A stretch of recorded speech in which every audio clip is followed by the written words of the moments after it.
31 নাইটকে ঘিরে নানা জল্পনা কল্পনা। এই রাতকে কেন্দ্র করে দেশের মধ্যে যে অনাকাঙ্ক্ষিত ঘটনা বা দুর্ঘটনা ঘটতে থাকে, এবারও কি তার পুনরাবৃত্তি ঘটছে? কি ভাবছেন দেশের সাধারণ জনগণ?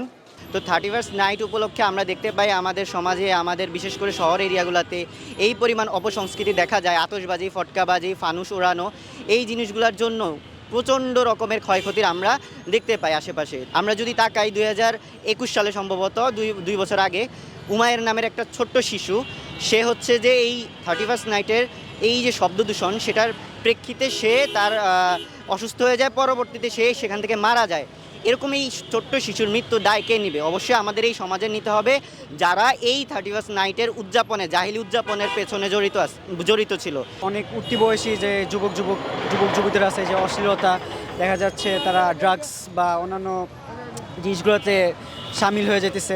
আর মুসলিম হিসেবে আমাদের এটা চেষ্টা করা উচিত যে আগামী বছর যাতে আমরা এমনভাবে নিজেদেরকে গড়ে তুলতে পারি যে আমাদের উপর বরকতময় হোক, আমাদের জন্য আমাদের জীবনে ভালো কিছু বয়ে আনুক। সো এইভাবে আমাদের আগানো উচিত বলে আমি মনে করি। 31st নাইট এটা কোনো ইসলামী শরীয়তে এটা সমর্থন করে না। এটা বিজাতীয় সংস্কৃতি, এটা বাংলাদেশের না, এটা পশ্চিমা থেকে আমদানি। 31st নাইট উপলক্ষে গার্ডিয়ানদের আগে সচেতন থাকা উচিত, যেন তাদের ছেলে মেয়ে কোনো দুর্ঘটনায় বা এরকম খারাপ সিচুয়েশনে না আটকায়, ঠিক আছে। তারপরে পুলিশকে আরও কঠোর হতে হবে, কারণ পুলিশ ছাড়া দেশে তো মাদক আসা তো আসে না, তাদেরও অনেক বড় ভূমিকা আছে।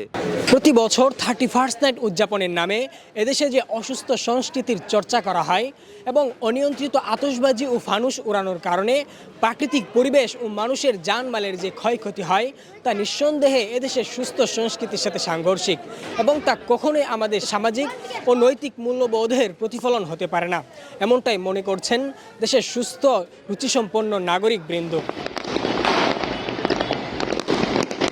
Abdullah Al Mamun, MBA Times, Dhaka.